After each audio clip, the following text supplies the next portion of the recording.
OK 啊，好，你隨時你得。古利薩文先生同四海似乎連接佢都係好合理嗰隻去好開嘅馬。咁佢個表現好準成啦。咁因為佢上次贏嘅時間都唔錯嚇。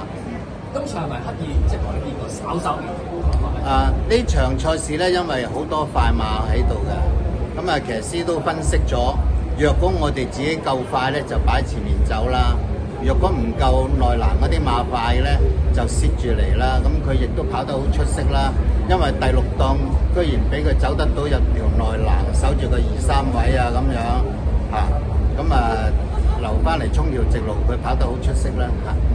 上到3班之後，似乎呢匹馬你係點樣睇佢前景係點？因為佢上到3班佢負輕磅啦，咁可能都會攞到啲表現嘅，但係贏咧就要睇睇對手或者睇埋佢自己本身嘅進度去到邊度啦嚇。再一次恭喜晒文先生，恭喜晒！ Thank you。